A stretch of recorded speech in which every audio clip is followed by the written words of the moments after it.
Hey guys, tonight we are stepping back in time, slipping past the heavy bolted door of history into the damp candlelit corridors of the 16th century.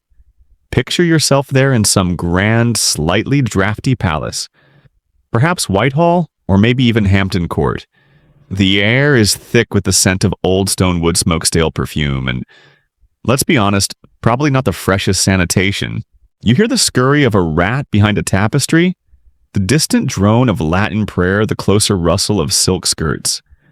It's a world both utterly foreign and strangely familiar, ruled for decades by a monarch whose legacy still shapes the place today. We're going to explore a little corner of her story, a potentially very mundane, rather boring one, focusing not on glorious battles or political intrigue, but on something far less dramatic, how she might have, well, died. You probably won't survive the sheer thrilling detail without nodding off. So before you get comfortable, take a moment to like the video and subscribe, but only if you genuinely enjoy what I do here. And hey, let me know where you're winding down tonight and what time it is. Seeing those little geographical dots on the map helps me imagine you all drifting off. Now dim the lights, maybe turn on a fan for that soft background hum, and let's ease into tonight's journey together. Okay, you're walking these hypothetical halls now, perhaps following the sound of a lute being poorly played, or the distant chatter of courtiers angling for favor. The year is creeping towards 1603. Elizabeth then, the Virgin Queen. Gloriana herself has been on the throne for over 44 years. Think about that. 44 years is a lifetime, especially back then when lifespans were considerably shorter and much more precarious. You've grown up under her reign, maybe your parents did too. She's an institution as much a part of the landscape as the Tower of London or the River Thames. Her portrait is everywhere, though those paintings often look a bit airbrushed, let's say. You see her as a symbol of stability in a turbulent world, but underneath the magnificent gowns, the stiff ruffs, and the famously intricate hairstyles, she's a woman nearing her 70th birthday. And back in the 16th century, turning 70 wasn't like today when you might be planning cruises and mastering pickleball.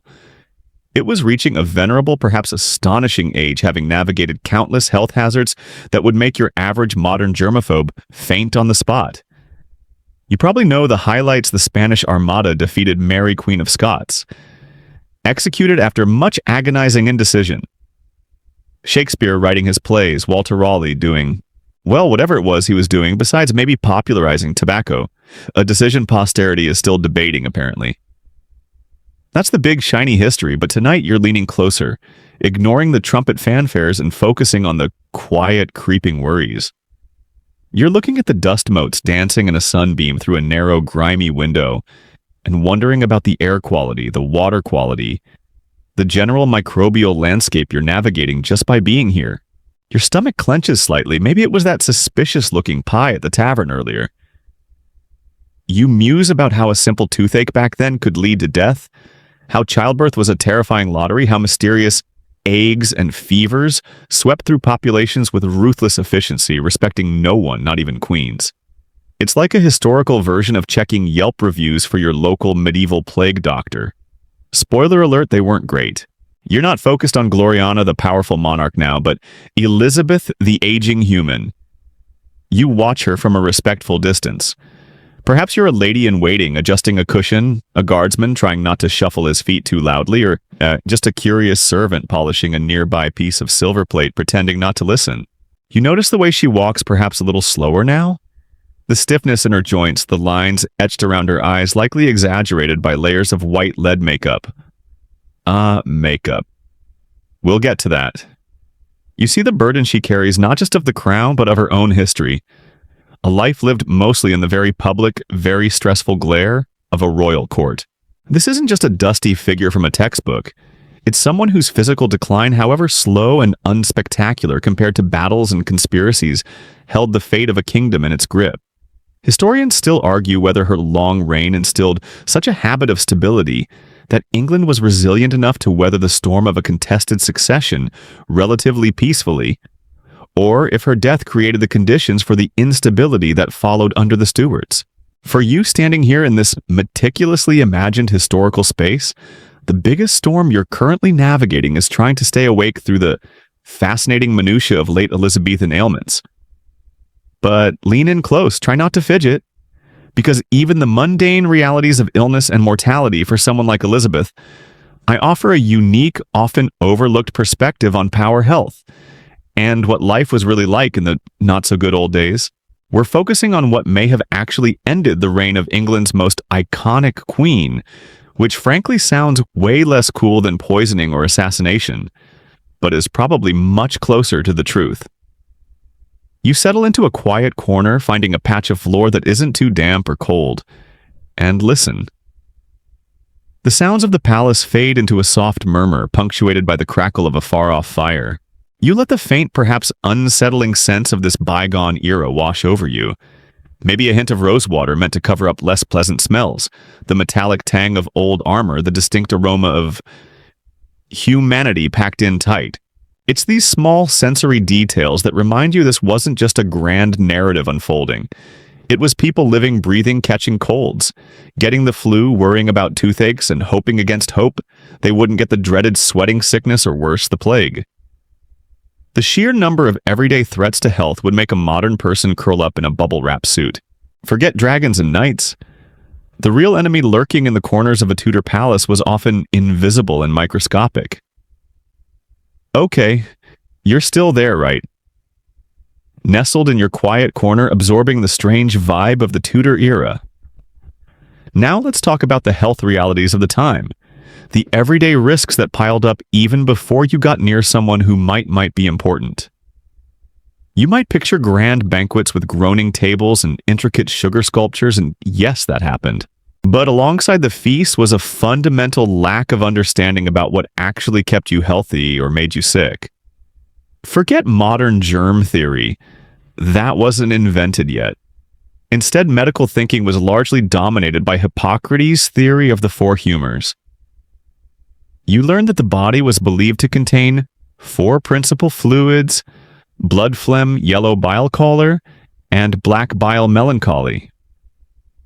For you to be healthy, these humors had to be in balance. Sickness wasn't caused by a virus or bacteria getting into your system. It was an imbalance of these internal fluids. Feeling a bit feverish and irritable? Too much yellow bile, perhaps? Feeling lethargic and sniffly? Probably an excess of phlegm. The treatments therefore focused on restoring balance. This could involve changing your diet, taking specific herbs, many of which had genuine medicinal properties, even if the reasoning behind their use was wrong, or the ever-popular solution, letting some of that excess humor out.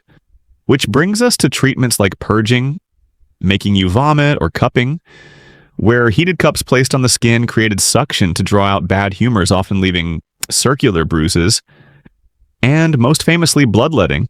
You imagine the doctor often called a physician, chirurgeon, or even an apothecary, peering wisely at you, deciding you have too much blood and recommending cutting a vein or applying leeches.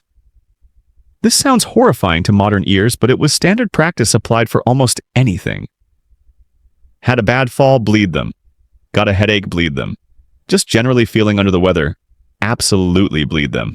You wince internally thinking about losing precious blood volume when you're already ill, but in this world it seems logical to drain the bad stuff out. And what about everyday hygiene? This is where things get a little earthy. Personal cleanliness was viewed differently. People did bathe contrary to popular myth, but it wasn't a daily ritual for most. Full-body immersion might happen only a few times a year for ordinary folks. The aristocracy with access to more water and servants bathed more often, but still not with modern frequency. Think perhaps monthly or weekly if you were particularly fastidious or following a doctor's orders related to humors. Changing your linen underclothes worn against the skin was considered more important, as linen was thought to draw out sweat and dirt. So people wore multiple layers of linen, and changing these frequently was a sign of cleanliness and status. Your outer garments rarely washed. The beautiful velvet and silk gowns and doublets of the court would have absorbed scents and grime, likely aired out and brushed rather than laundered. Speaking of smells, because cleanliness methods were different, so was the general olfactory experience of life. People relied heavily on perfume, scented waters, and pomanders, little balls containing fragrant spices or herbs to try and mask unpleasant odors. Walking through a crowd at court would have been a unique sensory experience. Public sanitation, especially in bustling cities like London, was basic at best. Gutters flowed with refuse chamber pots were often emptied into the street, and animal waste was everywhere. Water sources were frequently contaminated.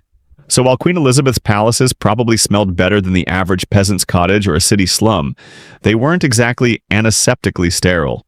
The sheer microbial load in daily life was exponentially higher than what you encountered just running errands today. Every drink of water, not from a reliably fresh source, every crowded room, every handshake carried a potentially deadly risk. You suddenly appreciate your municipal water supply and antibacterial hand gel a lot more. Food wasn't necessarily safer. While the elite ate varied diets, food preservation was crude. Salting, smoking, and pickling were common, but spoilage was a constant threat. You might encounter meals made from ingredients that were less than perfectly fresh or prepared in conditions that would fail even the most lenient modern health inspection. Parasites, food poisoning. These were just facts of life. And access to nourishing food was highly dependent on social class and the success of the harvest. Malnutrition was widespread outside the wealthy elite. Even minor injuries could turn fatal. Without antibiotics, a simple cut could become infected and lead to sepsis. A dental abscess, a problem Queen Elizabeth reportedly suffered from, could cause widespread infection. And remember diseases we've mostly conquered: tuberculosis, consumption, dysentery, smallpox, measles. These were killers.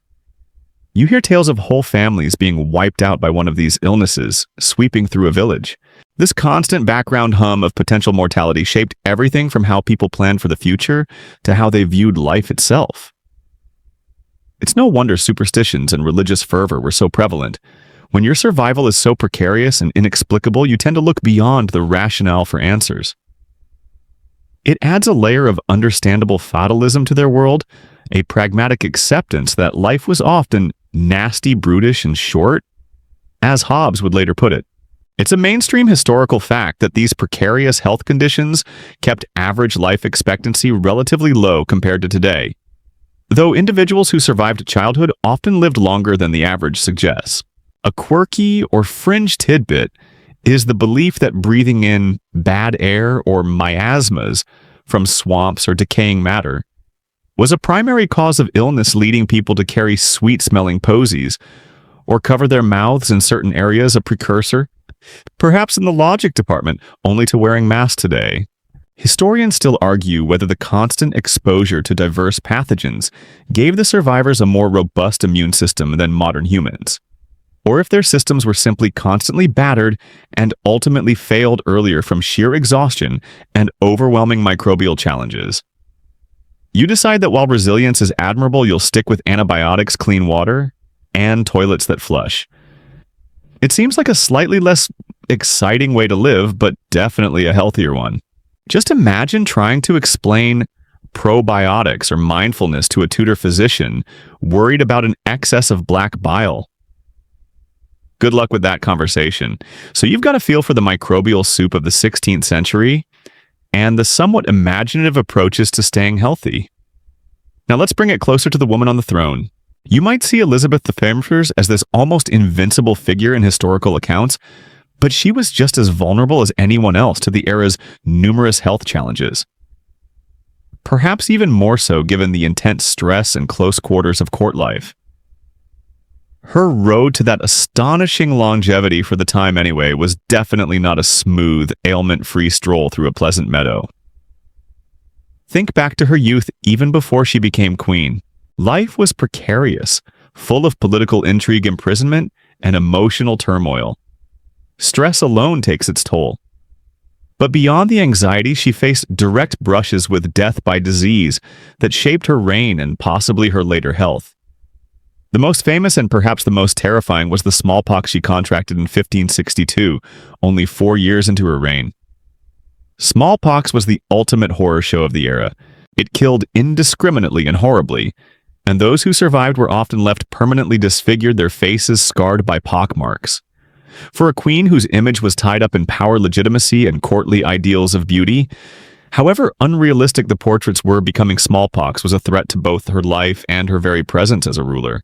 You imagine the scene, the hushed whispers in the palace corridors, the doctors trying their various ineffective remedies based on humors, perhaps drawing the curtains tightly to keep out bad air, or giving her possets and poultices.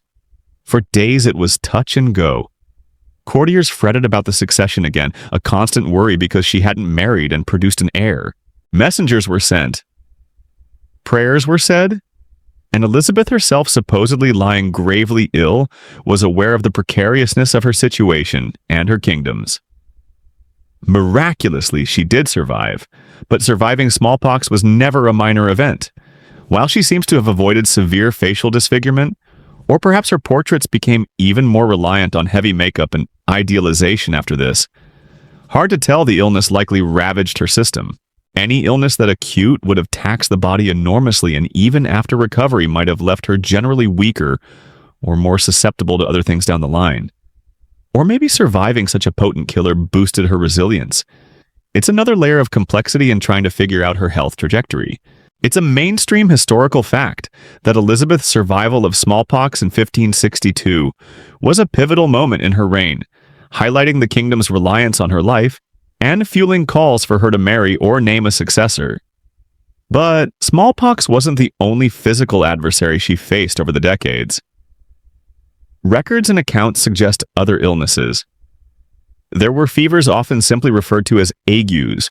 In an age without proper diagnostics, ague could mean anything from malaria present in marshy parts of England to a nasty flu or some other systemic infection. These agues seemed to strike periodically, leaving her weakened. You picture her shivering with chills, burning with fever, perhaps dosed with unpleasant concoctions of herbs and dubious substances by worried physicians. Her personal physicians kept detailed notes, some of which survive, providing glimpses into her various complaints over the years. You might imagine reading these dry medical speak reports, or what passed for medical speak, then looking for clues amidst the discussions of pulse rates and humors. Then there were issues like persistent colds, coughs, and reportedly severe toothaches. Anyone who has had a bad toothache knows it's utterly miserable and debilitating. In Elizabeth's time, without modern dentistry or pain relief, it could be excruciating. Infections originating from dental issues could easily spread. While we don't know the full extent of her dental problems, they were mentioned often enough to suggest they were a significant and recurring source of discomfort. You picture the queen, famed for her command and presence, laid low by something as seemingly ordinary, yet potentially dangerous. Then as an abscessed tooth, unable to focus, maybe her cheek swollen. It brings her down from the realm of legend to someone you might encounter in a modern waiting room, except instead of complaining about the wait time, she's worried the barber surgeon might use a dirty instrument to yank the offending molar. That mental image is not restful, let's be honest. Try not to dwell on that too much.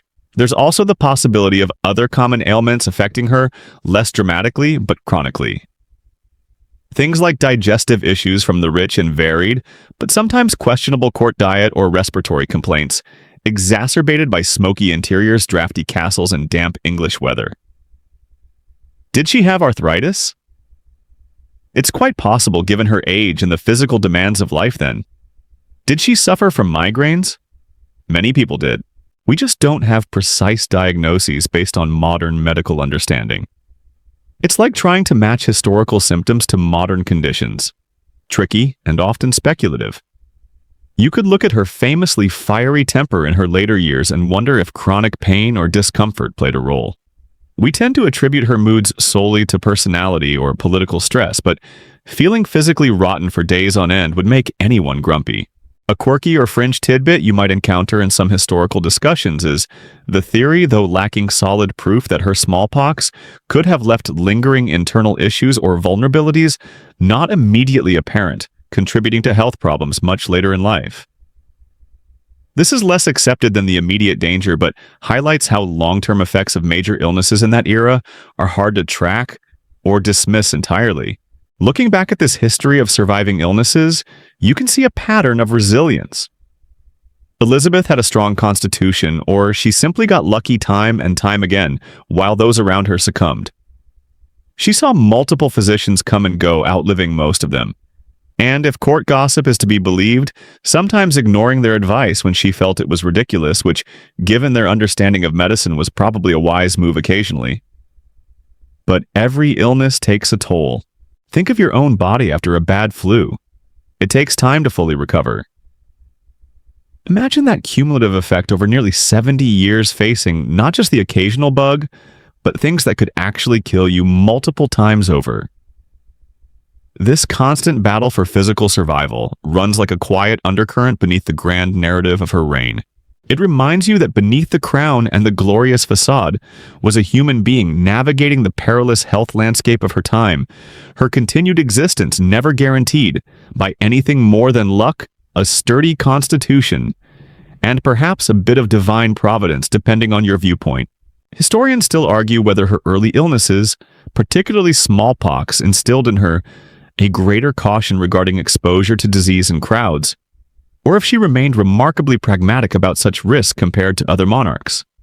What is clear is that by 1603, she was a woman who had lived a very long, very demanding life, in a very demanding time, surviving much but certainly not without her body bearing the cumulative marks of those past struggles. The final chapter of her health story was fast approaching, and while the dramatic illnesses were mostly behind her, the everyday wear and tear combined with the ever-present environmental risks was setting the stage for whatever happened next. So you've got to picture a long life lived amidst constant health risks, surviving serious stuff like smallpox. But as Elizabeth aged, the relentless public eye and the demands of court meant she couldn't just hide away and embrace a natural look as if that were even a concept back then. You remember seeing those portraits? The incredibly white face, the ruched cheeks, the dark eyebrows, the very red lips. This wasn't just a personal preference. It was the height of Elizabethan fashion, the ultimate court aesthetic. A pale complexion was prized because it signified you didn't work outdoors in the sun like a peasant. It was a mark of leisure breeding and wealth. Think of it as the ultimate historical status symbol you wore on your face. And how did they achieve this blindingly white effect? With something called ceruse. This wasn't your grandmother's light dusting powder. Ceruse was essentially a cosmetic paste or liquid made from white lead, a lead carbonate. You picture ladies in waiting meticulously applying layer after layer of this thick white stuff to the queen's face and neck, creating a smooth mask-like appearance that covered blemishes, scarring from past illnesses like smallpox, and the inevitable wrinkles that come with decades of well-being Queen of England, and possibly worrying about invasion. You imagine the texture. Thick, slightly greasy, perhaps cool to the touch, and likely applied with sponges or cloth pads. And the smell. Probably faint, maybe a bit metallic, but definitely not a pleasant floral. It's like wearing house paint, but on your most visible organ. Lovely. Now you probably know where this is going. Lead is, to put it mildly, toxic. Like really, really toxic. People in the Tudor era didn't understand toxicology as we do today, or that rubbing heavy metals into your skin every single day might be a bad plan. They knew that ceruse made the skin look smooth and pale, which was the desired effect. What they may have eventually noticed, but perhaps dismissed or attributed to other causes, were the rather unpleasant side effects. You can feel your own skin crawl slightly thinking about it. Lead poisoning, or Saturnism as it was sometimes known, can manifest in various horrible ways. On the skin itself, ceruse wasn't kind in the long run. While initially it gave that desired smooth look over time, it would corrode the skin underneath. It could cause inflammation, lesions, dryness, and lead to permanent scarring, forcing users to apply even more ceruse to cover up the damage being caused by the ceruse. It was a vicious, painful cycle, literally eating away at the complexion it was meant to beautify. You imagine Elizabeth's physicians examining her skin under the makeup, seeing this progressive damage, and possibly scratching their heads blaming humors or ill air rather than the contents of her cosmetics box. But the problems weren't just skin deep. Lead can be absorbed into the bloodstream through the skin, though likely more slowly than through ingestion or inhalation. It's still a route of exposure, especially with prolonged daily use. Once inside the body, lead attacks pretty much everything. particularly the nervous system and organs. Chronic lead exposure can lead to a host of delightful symptoms, like headaches, fatigue, abdominal pain, digestive problems, kidney damage, high blood pressure, and damage to nerve tissue. Lead is a neurotoxin. It can cause neurological problems like confusion, memory loss, depression, and irritability. It can also lead to hair loss and dental problems like receding gums or tooth decay, adding another potential layer to those chronic toothache reports. Could lead poisoning have exacerbated them? You might hear whispers among courtiers about the queen's temper tantrums, her flashes of fury, or her increasing forgetfulness in her later years, and wonder if some of these weren't just age or stress, but symptoms of slow, insidious lead poisoning accumulating over decades. A mainstream historical fact is the widespread use of lead-based cosmetics like ceruse among the European aristocracy during this period. Beyond the ceruse, other popular cosmetics weren't exactly health elixirs either. To get those rosy cheeks and red lips, they often used vermilion, a pigment made from cinnabar, which is mercury sulfide. So on top of slathering lead on their faces, Tudor women were also rubbing mercury into their skin and lips. Pick your poison. I guess maybe combine them for double the fun. It's like a historical challenge to see how many heavy metals you could absorb for the sake of fashion. No, thank you. You'll stick to modern regulated products, even with their own questionable ingredients sometimes. A light joke. You picture Queen Elizabeth giving fashion advice to a time traveler? My dear, all you need for a glowing complexion is good health and about half a pound of white lead. Or maybe she's showing off her makeup kit. This foundation, oh, it's absolutely divine. Blends perfectly. Also makes your hair fall out. 5 stars. Another little chuckle, perhaps imagining a modern cosmetics company trying to sell ceruse, new from Gloriana Glow. Get that ethereal, deathly pallor loved by Tudors. Side effects may include organ failure and existential dread. Oh yeah? Okay, perhaps the jokes are landing a bit flat against the backdrop of potential slow poisoning, but you appreciate the effort. The use of these toxic substances daily for many years presents a compelling piece of the puzzle regarding Elizabeth's declining health in her final years. While definitive proof is hard to come by, you can't test her remains directly for lead levels after all. The circumstantial evidence is strong. She fit the profile of someone with chronic lead exposure from cosmetics' persistent use over a long period. You can't point a finger at the ceruse alone and say that's what killed her, because as we've discussed, there were a myriad of health risks and challenges in the Tudor world. But you also can't ignore the potential impact of introducing a known poison into your system. Every day for decades. It might not be the sole cause, but it certainly couldn't have helped. A quirky or fringe tidbit you might hear discussed is whether Queen Elizabeth might have inadvertently ingested lead from her cosmetics, for example, by licking her lips, adding to the overall body burden of the toxic metal.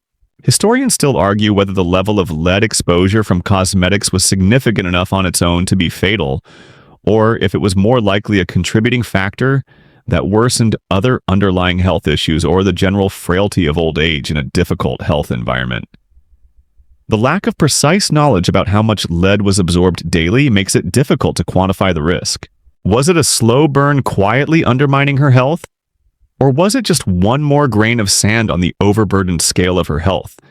In 1603, as you think about her painted face in those famous portraits, you see not just a symbol of regal power, but potentially a picture of a woman slowly being poisoned by her own beauty regime. It's a morbid thought, certainly not conducive to restful sleep, but it's a stark reminder of the often hidden, mundane dangers lurking even in the most glamorous corners of history. Next, we'll consider how the sheer weight of the crown itself might have impacted her physical and mental state. All right, you're getting settled again, maybe shifting slightly to find a more comfortable position. You've thought about the air, the water, the strange cures, the old illnesses she survived, and that delightful lead paint on her face. Now let's consider something less tangible, but arguably just as damaging over nearly half a century: the relentless crushing stress of being queen. You might imagine monarchs swan about giving orders and attending lavish parties, and while there was certainly some of that, the reality was a constant grind. I didn't just sit on a cushion. She was the government. Every major decision landed on her desk. Foreign policy, religious disputes, legal judgments, financial matters, appointments. She presided over council meetings, read state papers, conducted diplomacy, reviewed legislation, and managed a sprawling, often unruly court filled with ambitious, backstabbing people trying to get her ear-gain influence or marry into her family. This was not a 9-to-5 job with weekends off. It was 24/7 lifelong responsibility carrying the fate of a nation. Imagine the mental toll of knowing that a single wrong decision could plunge your kingdom into civil war, spark an invasion, or alienate a crucial ally. Think of the constant security concerns, assassination plots, both real and imagined religious extremists on all sides, potential usurpations.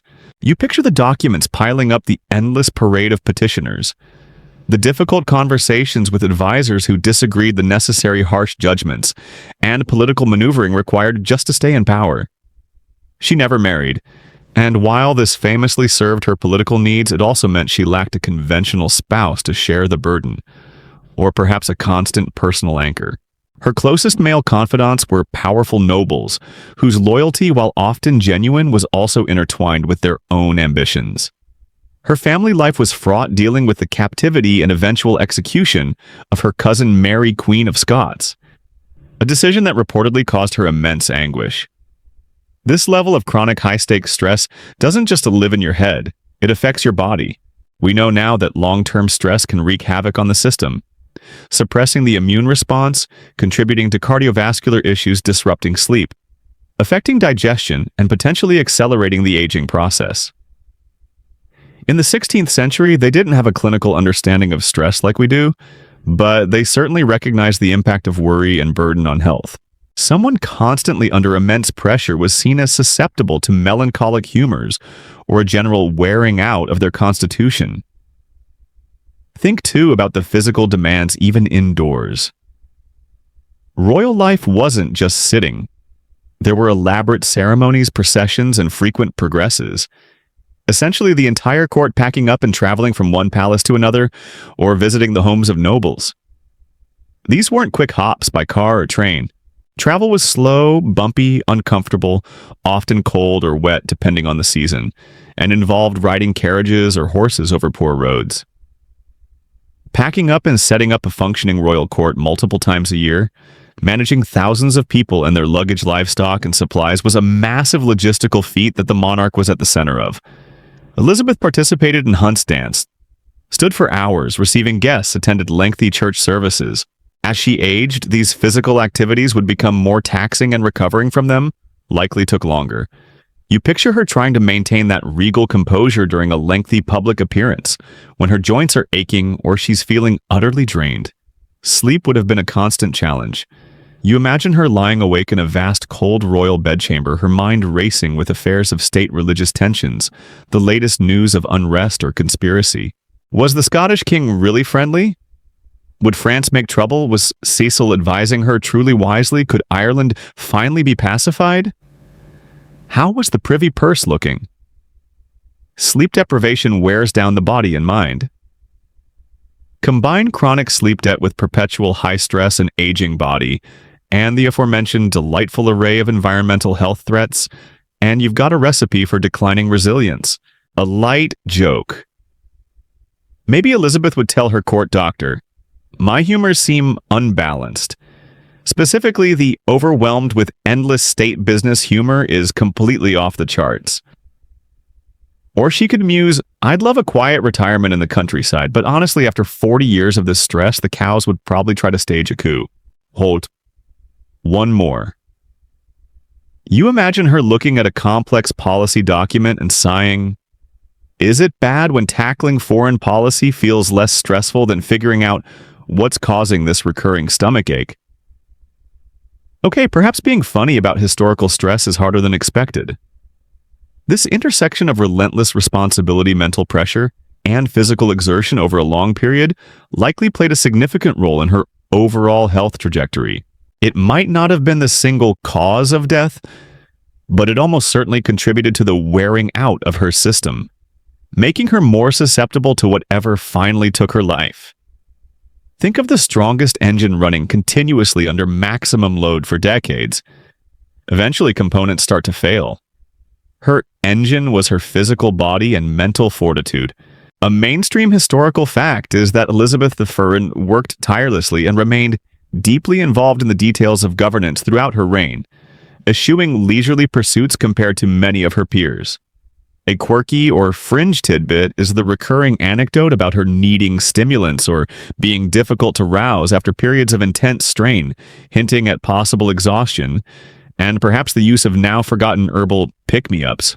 Historians still argue whether Elizabeth's demanding personal style of government, while ensuring her tight control, ultimately became too physically taxing in her later years, leaving her without experienced officials truly capable of handling major crises as she grew frail, thus compounding her own stress burden.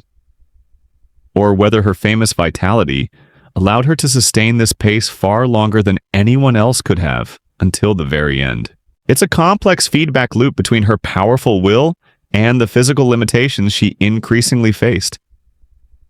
As you sink further into the history, you realize that even the intangible weight of a crown could be as physically debilitating as the most dramatic disease. Okay, you've considered the weight of the crown and the constant hum of stress. Now let's zoom out again and look at the microbial ecosystem surrounding the queen. And her court, an environment constantly fluctuating between periods of relative calm and terrifying outbreaks of disease. You were introduced to the general precariousness of health in the Tudor era, but living at court brought its own specific set of risks. Think about it, a few thousand people, courtiers, servants, guards, officials, visitors, etc., living in extremely close quarters in large but often drafty and poorly ventilated palaces.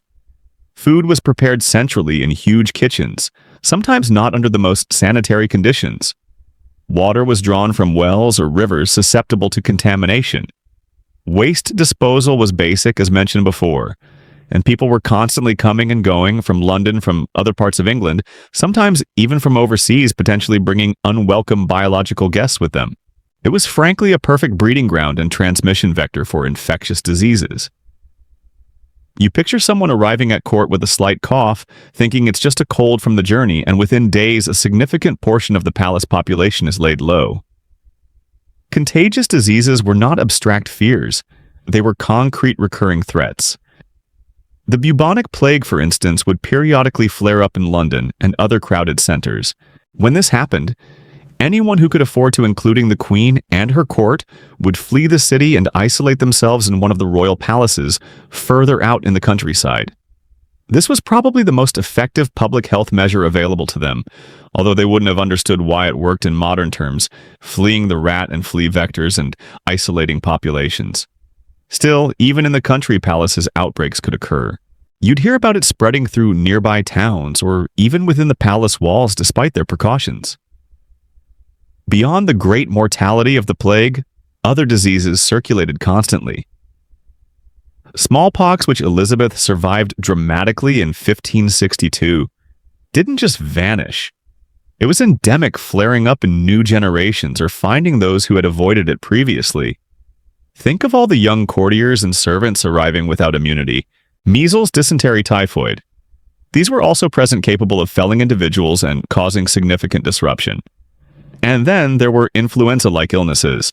We don't have specific records labeling things as flu in the modern sense, but descriptions of widespread rapid-onset illnesses with fever, cough, and body aches sound suspiciously like flu epidemics that would sweep through communities, disabling and sometimes killing people, especially the very young, the very old, or those already weakened. Even what you might think of as a simple cold or chest infection was much more dangerous back then. Without antibiotics, a cold could easily descend into bronchitis or pneumonia, which was frequently fatal. A cough wasn't just annoying, it could be the first sign of something that would quickly turn life-threatening. You picture Elizabeth in the drafty palaces maybe catching a chill, and her physicians and courtiers immediately going on high alert, worrying this wasn't just a cough but something more serious. Court records and correspondence often mention sickness amongst the retinue. There are letters noting that half the court is ill, or that so-and-so cannot attend because they are laid up with an ague. This was the backdrop, a fluctuating population density constantly interacting in conditions that promoted transmission. For an aging monarch, her immune system likely less robust than in her youth. Any infection carried a higher risk of severity and complications. What might have been an inconvenient cold for a young courtier could develop into a deadly pneumonia for the nearly 70-year-old queen. A simple stomach bug could lead to severe dehydration in someone already frail. Consider the winter of 1602-1603 as an example. As Elizabeth's health was visibly declining, which we'll get to, there are contemporary accounts suggesting illness was prevalent at court. Not necessarily one specific epidemic on the scale of the Black Death, but perhaps a bad wave of influenza or a circulating respiratory illness that simply spread through the crowded palace. This mainstream historical fact, that illness was frequently circulating in the tightly packed Tudor court, meant the risk of contracting something was ever present, irrespective of grander health crises like plague. A quirky or fringe tidbit involves the sometimes extreme measures people took to avoid sickness, like filling rooms with smoke from burning herbs. Partly for smell, partly belief it purified air wearing protective talismans or avoiding contact with commoners or strangers who might carry disease. It was a blend of folk wisdom, basic, often wrong science, and superstition. One might hear courtiers recommending Elizabeth try some bizarre concoction or follow a specific ritual meant to ward off the circulating bad airs blamed for the current round of coughing fits going through the servants' quarters. You can almost hear someone suggesting she wrap herself in onion skins and hang garlic around her neck. Probably about as effective as some of the doctor's bleedings. A light joke here. You could imagine a Tudor doctor advising, for optimal health, Your Majesty, simply avoid all human contact, seal all windows, never eat, never breathe, and wear a protective suit made entirely of leeches. Okay, perhaps that last one is a bit dark, but you get the picture. Another joke. I heard Lady Ashworth is ill, one courtier whispers. Oh no, did she forget to balance her melancholy with enough cheerful singing? Or worse, did she get caught downwind of a commoner?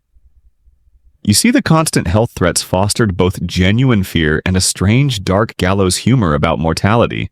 Historians still argue whether a specific widespread infection, like a severe influenza strain, was actively circulating at court in early 1603 and was the direct trigger for Elizabeth's final illness, or if the prevalent sickness was merely typical of a busy court in winter, and her death was more the culmination of age stress and chronic issues. Pinpointing a precise outbreak type is difficult with the limited information. What is undeniable is that she was living and ruling in an environment where catching something was easy, recovery was never guaranteed, and the circulating pathogens were an ever-present background threat against which her aging body had to constantly defend itself. This constant microbial environment wasn't the cause of death on its own, but it made the possibility of death by mundane illness frustratingly real for the almost mythical queen. Okay, let's focus now gently. The scene shifts from the general backdrop of Tudor life and the queen's long-term health struggles to the final months, even weeks of her life. By late 1602 and early 1603, contemporaries who saw Elizabeth regularly started noting that she wasn't quite herself. The vigor, the sharp wit, the famously controlled public image. Cracks were beginning to show. You imagine the quiet, worried murmurs amongst the seasoned courtiers, the ones who had served her for decades, who knew every nuance of her moods and physical state. Accounts from this period become more frequent and more detailed about her health, because everyone knew consciously or subconsciously that the end was approaching. For a woman of her age who was beginning to falter, her energy levels were visibly lower. Public appearances, still frequent, became more tiring for her. There are mentions of her suffering from bouts of what sounded like cold or influenza symptoms, persistent coughs, congestion, general weakness. Remember the backdrop of circulating illnesses at court. She seems to have caught something that just wouldn't quite shake off. Unlike past illnesses she had fought off with her usual tenacity this time, the recovery seemed incomplete, leaving her more fragile. Perhaps she experienced shortness of breath. Perhaps she lost her appetite or suffered digestive upset. You see these small details sprinkled through letters and journals from the time? The official line would always be that the queen was well or merely slightly indisposed. But behind the scenes, the worry would have been escalating. The physicians would be more constantly in attendance, feeling her pulse, examining her urine. Yes, seriously. That was a standard diagnostic technique, consulting their ancient texts on humors and treatments. You imagine their furrowed brows, their learned debates over the exact balance of phlegm and black bile needed to restore her vigor. In January 1603, matters seem to have worsened noticeably.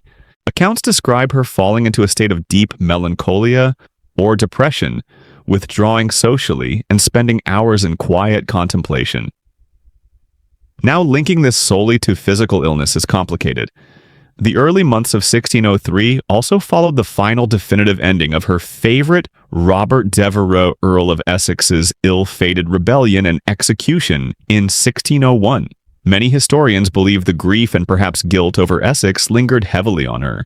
Add to that the knowledge that her life was nearing its close and the immense burden of finally confronting the succession question she had evaded for so long. These powerful emotional and psychological factors were undoubtedly at play and would absolutely impact her physical state. Stress, depression, grief. These aren't just in the head. They have tangible physical effects, especially on an aging body. Did the physical illness trigger the depression? Or did the depression weaken her system and make her more vulnerable to illness? It's impossible to untangle completely. As February turned into March 1603, the decline accelerated. Sir Robert Carey, a kinsman who was present at court, left a vivid account of her final days, though written some years later, so maybe slightly prone to dramatic flair. He describes her becoming increasingly restless, unable to sleep well, suffering from a heavy disposition or languor. Critically, she seems to have refused to go to bed. You imagine the scene, courtiers trying to persuade their sovereign? This woman they revered and perhaps feared to lie down and rest, and her simply refusing. Perhaps she sat slumped in a chair, perhaps she paced slowly or was held upright by attendants. But this refusal to lie down becomes a central frustrating detail in her final struggle. A mainstream historical fact documented by several sources is Queen Elizabeth's refusal to go to bed or lie down for days towards the very end of her life, spending that time primarily sitting upright.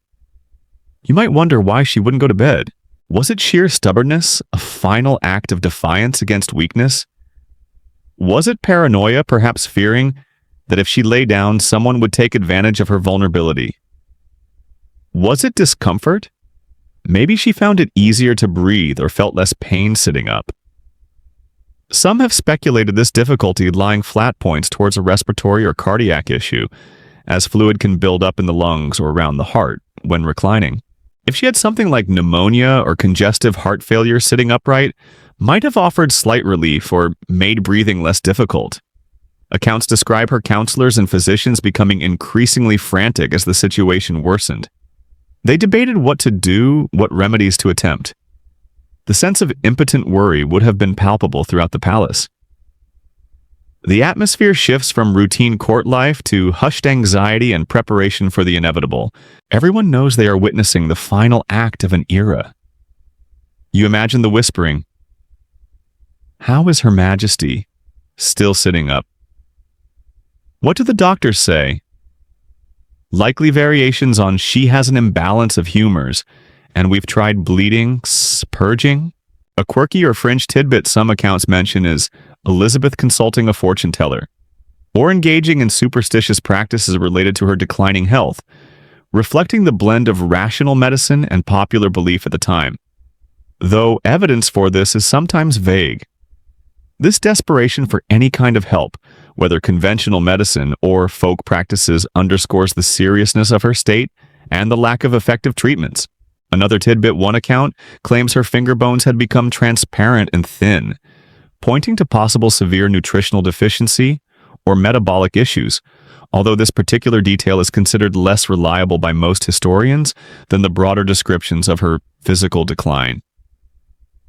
A light joke, you imagine a frantic courtier trying to reassure someone, "Oh, the queen, yes, slightly unwell," seems to have caught a case of terminal monarchitis, very common affliction amongst long-reigning rulers.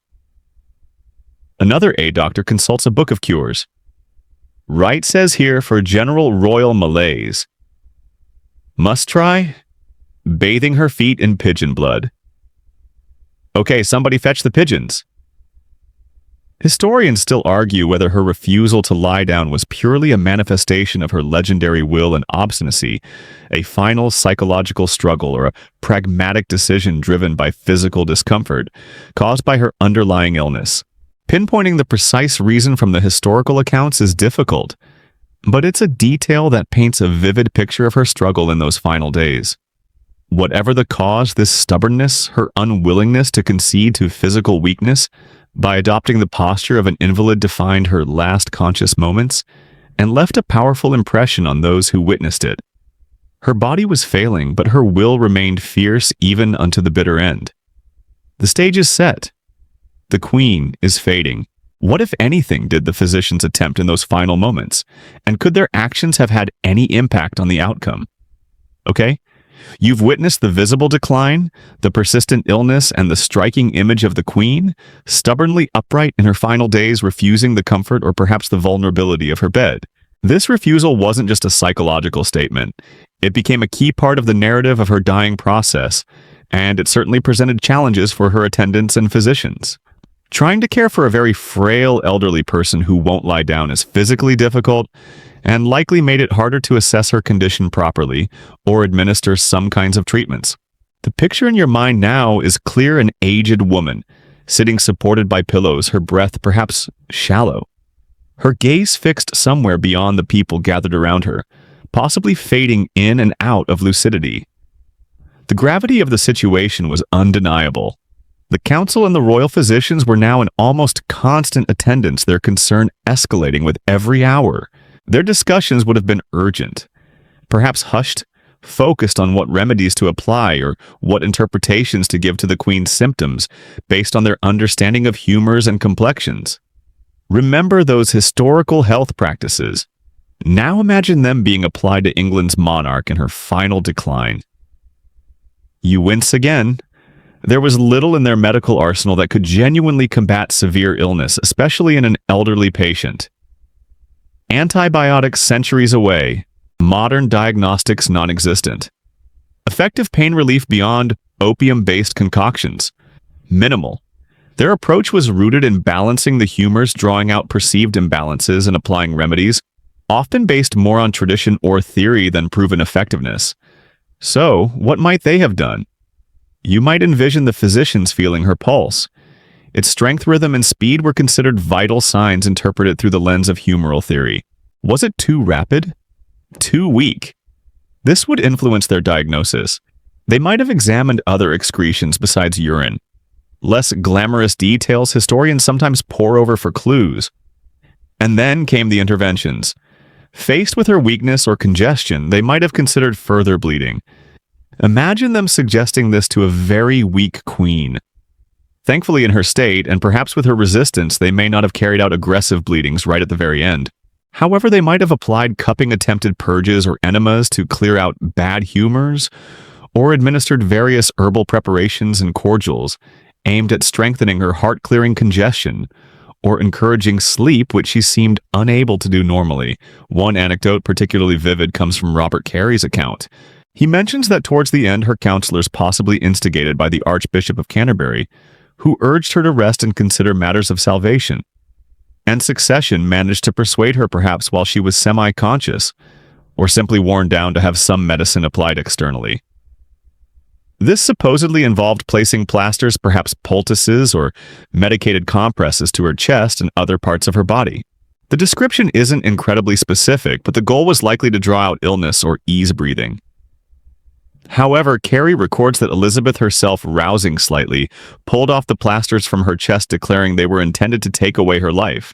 Whether this was a moment of genuine paranoia or just the confused action of a dying person is debated, but it captures the complex mixture of trust, suspicion, and fear that could exist even with one's physicians in that era, particularly for someone as wary as Elizabeth. It's a stark illustration of her enduring will, even in a weakened state. The Queen was still attempting to exert control over her own body and surroundings. A mainstream historical fact is that attempts were made by her physicians and attendants to administer remedies both internal and external in her final days. Were the physicians' interventions beneficial or harmful? With the understanding they had, it's impossible to say they were malicious, but were they effective? Almost certainly not in a meaningful way. Could they have made things worse? It's plausible. Procedures like purging or unnecessary medications in a weakened patient could cause distress or dehydration. The plasters themselves, depending on their composition and application, might have caused irritation or been simply uncomfortable distractions in her final moments. The core problem, whatever it was beyond their ability to diagnose correctly or treat effectively. Their actions were likely dictated more by the medical conventions of the time, and a desperate attempt to do something rather than by genuine medical knowledge that could help. This scenario highlights the helplessness faced by even the most skilled healers of the time when confronted with serious, unidentifiable illness, particularly in old age. Their tools were insufficient, their theories flawed. All they could offer were measures based on tradition and educated guesswork performed under the intense pressure of the dying monarch and the anxious eyes of her court. A quirky or fringe tidbit sometimes surfaces is the theory that Elizabeth's long-standing refusal to lie down stemmed from a past injury or health issue like recurring erysipelas in her leg, which was sometimes noted earlier in life that made lying down truly painful or uncomfortable for decades, influencing her posture even when dying. This could offer a different physical reason for this stubbornness, though concrete evidence linking the earlier issue to her posture in 1603 is limited. A light joke perhaps born of frustration with the historical medical accounts. You picture a worried physician reporting, "Your Majesty, I fear we have tried bleeding, leeching, purging, praying, and tickling your feet with a feather. We seem to be running out of methods to not help." Another chuckle, picturing a courtier complaining. The worst part is the physicians are so worried they keep practicing their bedside manner on the furniture. That stool hasn't slept in 3 days. Historians still argue fiercely about the specifics of the medical care Elizabeth received at the end. Was it appropriate by the standards of the day, or were her physicians particularly unimaginative or timid? Perhaps afraid of doing something controversial to the sovereign? Did their remedies slightly hasten her death? Or were they simply irrelevant in the face of a naturally ending life process exacerbated by old age and accumulated health issues? The records provide clues but no definitive answers on the impact of their final medical interventions. The poignant image remains of the Queen clinging to life while seated, perhaps consciously pushing away ineffective treatments, leaving those around her to helplessly witness the end equipped with only their inadequate knowledge and deep-seated traditions of care. Her death, whenever it came, would be less a sudden blow and more a final ebbing after days of palpable decline, a quiet slipping away while stubbornly holding court in a chair. You're still watching patiently as the scene in the Queen's chamber becomes increasingly solemn. The vibrant energy that once filled these rooms has been replaced by a heavy, palpable silence, broken only by soft footfalls, hushed voices, and the shallow sound of aging breath. The counselors retreat occasionally to confer in low tones, but the physicians remain, their faces grave, their attention fixed on the woman who embodies the realm itself. This is the critical moment, the tipping point between a long life and its conclusion, and their role, limited as it was by the knowledge of the era, becomes central to the narrative of the dying queen. These men, learned for their time, no doubt trained in universities and steeped in Hippocratic and Galenic traditions, were under immense pressure. Their patient wasn't just anyone. She was the head of state, her health, a matter of national security and stability. You imagine their desperate consultations poring over medical texts, bound volumes perhaps looking intimidatingly ancient, even to tutor eyes discussing the symptoms, attempting diagnoses through pulse-taking, examining sputum, urine, perhaps even stool, any bodily fluid or sign that could be interpreted through the complex and rigid framework of the humors. Was this heat a sign of too much choler? Was the congestion caused by excessive phlegm descending from the brain? Their language and reasoning would sound utterly alien to a modern doctor. As Elizabeth grew weaker, unresponsive, or resistant at times, the physicians and her most senior attendants would need to decide whether and how to administer treatments. We know they tried. Based on accounts most prominently Sir Robert Carey's, which, while not a clinical log, gives a personal viewpoint from within the household, it seems internal medicines were given, probably potent, herbal preparations, possibly cordials, containing alcohol or other stimulants intended to bolster her strength. You picture them carefully measuring out liquids from small stoppered bottles, coaxing the queen to swallow them. Did these remedies do anything? Perhaps they provided mild sedation, temporary relief, or possibly just upset her stomach further.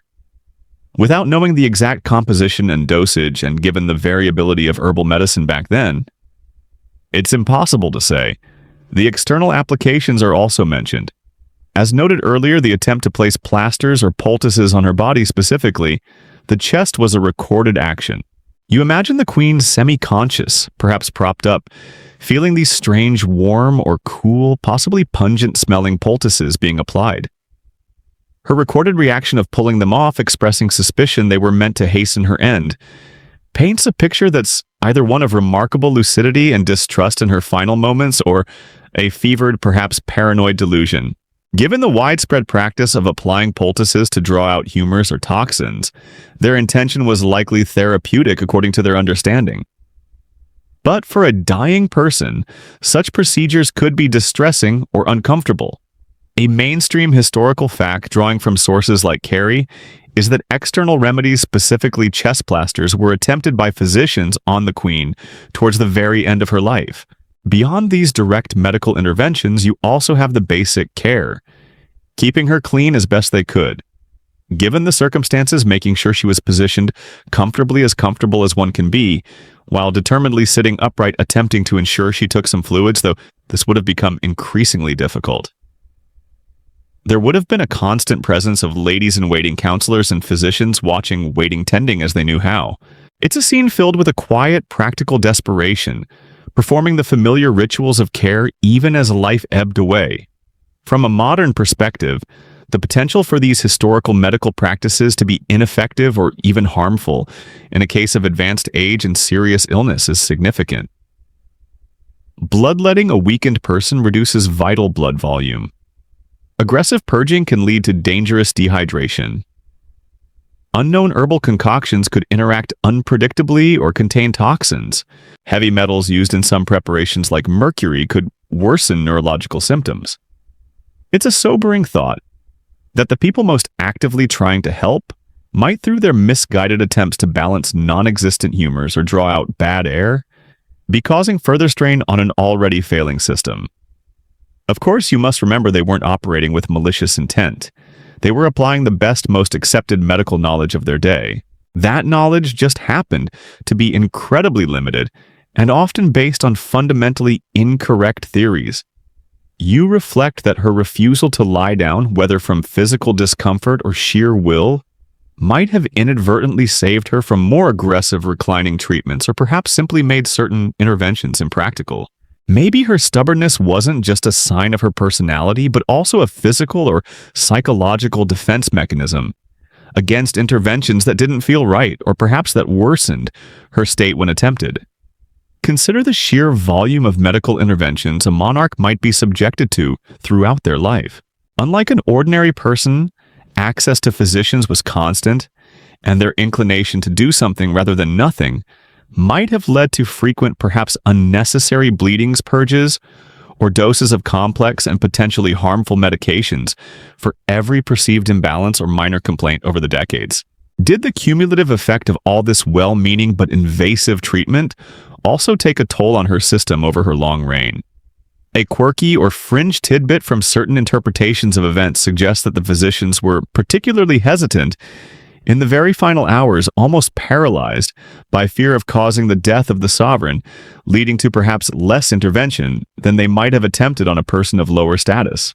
Their perceived timidity in the last days contrasted with perhaps more robust action earlier is sometimes noted. A light joke you might offer: the Tudor doctors had 3 main cures: bleed 'em, purge 'em, or recommend a nice warm sack. In Queen Elizabeth's case, they tried all 3 methods simultaneously on her anxious courtiers. Or picturing the scene, physician whispers, "Quick, apply the special fever remedy." It's guaranteed to either cure her instantly or make her eyes cross amusingly just before the end. Another quiet chuckle. Their diagnostic tools were so advanced they could determine if you were dying by checking if you had stopped moving. Truly groundbreaking stuff. Historians still argue whether the physicians attending Elizabeth in 1603 were practicing standard medicine for the era, or if their approaches were more conservative or experimental, given the high-profile nature of the patient. Did their efforts, limited as they were, provide any marginal comfort, or briefly rally the Queen? Or were they simply irrelevant, potentially even burdensome procedures applied out of duty and tradition in the face of inevitable death? It's difficult to extract definitive proof from the patchy and sometimes politically biased accounts, but the narrative painted is one of conscientious effort, constrained by the profound limitations of their medical understanding. Their last feudal touch, as the title puts it, symbolizes not necessarily malicious intent, but the ultimate impotence of their science against the combined forces of time age, accumulated ill health, and whatever acute process was finally extinguishing the flame of Elizabeth Tudor's extraordinary life. Okay, you've sat with her through her life of illness, considered the dubious healthcare, contemplated the beautiful poisons on her face, felt the weight of her crown, pictured the circulating infections, watched her visible decline, witnessed her final upright struggle, and seen the physicians do their limited, perhaps ineffective best. So what was the official diagnosis? What do we put on the death certificate? Well, here's the slightly anticlimactic but historically typical answer. We don't actually have one in any meaningful modern sense. Elizabeth I died at Richmond Palace in the early hours of March 24th, 1603. Those who were there confirmed her passing. The immediate cause, the specific medical condition that finally tipped the scales, remains one of history's small, persistent medical mysteries. Without autopsy reports, they weren't standard practice, certainly not for a monarch. Without detailed clinical records using a modern medical vocabulary, and filtered through the lens of humoral theory and personal observation, we're left with descriptions of symptoms and timelines that don't provide a clear diagnosis that every modern doctor would agree on. So historians and medical professionals looking back are left to piece together the clues and propose theories based on the available evidence, each bringing us back to aspects you've already explored. The most straightforward explanation, often considered the most likely fundamental truth, is that she simply died of old age. In the early 17th century, surviving to almost 70, having endured a reign of nearly 40 incredibly stressful years, and battled significant illnesses along the way, was remarkable. Her body, after decades of strain and accumulated wear and tear, was simply worn out. This aligns with her gradual decline over months, the increasing weakness, and the feeling of languor described by observers. Most historians agree she died of natural causes, likely a combination of old age and cascading systemic failure, rather than a sudden external event like poisoning despite political fears. There's no credible evidence for foul play. But within that broad category of natural causes, what specific processes were involved? One prominent theory points to respiratory illness, her persistent cough congestion, and the fact she seemed unable to lie down comfortably, suggesting shortness of breath. A symptom of fluid buildup in the lungs or congestive heart failure strongly suggests pneumonia or some other severe lung infection as a likely trigger in her final days. Remember those circulating illnesses at court? She may have just caught a bad cold or flu that her aged system couldn't fight off, leading to fatal complications. Another theory, which gained significant traction with later understanding of toxicology, focuses squarely on the lead-based cosmetics. Could the decades of applying ceruse have caused cumulative lead poisoning? The symptoms of chronic lead exposure, headaches, depression, melancholia, confusion, memory loss potentially affecting vital organs and the nervous system, map uncomfortably well onto some of the reported changes in Elizabeth's behavior and health in her later years, particularly the spells of apparent depression and possible confusion. It's argued this slow poisoning weakened her system, making her more vulnerable to whatever ultimately claimed her life. While it's difficult to definitively prove cause and effect, the sheer amount of lead used regularly suggests this was likely a significant contributing factor to her declining health, even if not the sole or immediate cause of death. It couldn't have been good for her, put it that way. Then you have theories touching on other specific conditions. Could her chronic toothaches have led to a systemic infection or sepsis possible? but accounts of her final days focus more on respiratory and general decline than on acute dental pain being the primary issue at the very end. What about the potential transparency of her finger bones? A quirky or fringe tidbit sometimes noted. If true and the reliability of this observation is questionable, it could suggest severe vitamin or mineral deficiency, potentially linked to poor diet absorption exacerbated by long-term illness or stress. However, it's a very specific, less substantiated observation compared to the more commonly reported symptoms, like respiratory distress and profound weakness. Ultimately, pinpointing one single cause might be a modern oversimplification. Life and death, especially in the 1600s, was complicated. It's most likely a combination of these factors: an aged body weakened by a lifetime of stress, past illnesses, and potentially chronic low-level poisoning from cosmetics, finally succumbing to a more acute illness, perhaps pneumonia or a severe flu strain that swept through the court. The refusal to lie down remains a powerful visual, possibly indicating her body was trying to ease the breathing difficulties of a final respiratory event, or simply the last defiant stand of her legendary will against yielding to weakness. So, trying to find Elizabeth's precise, definitive cause of death in the historical records is a bit like trying to order a pizza by explaining the four humors to the delivery guy. You know the general outcome, but the detailed explanation of how is inherently limited by the era's understanding and documentation.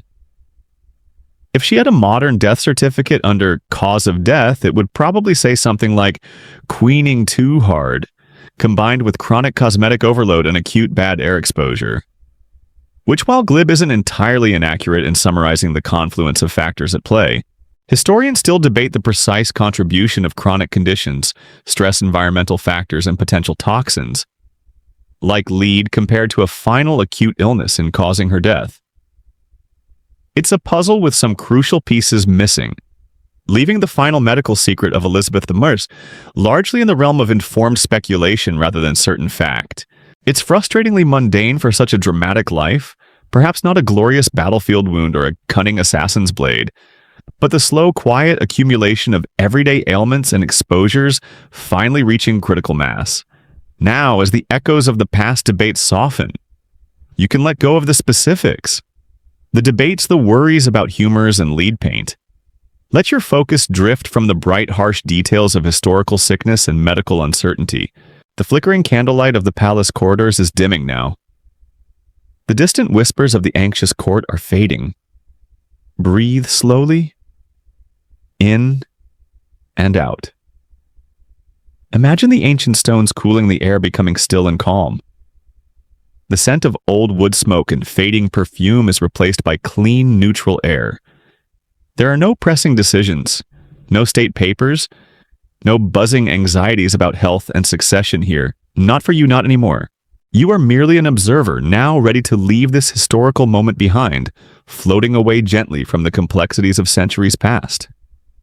The secrets of why her life ended are held now by the silence absorbed into the quiet passage of time. No need to figure it out to find the exact reason in the soft darkness pressing in around you. It was a long life lived fully and demanding greatly. The body gives out eventually.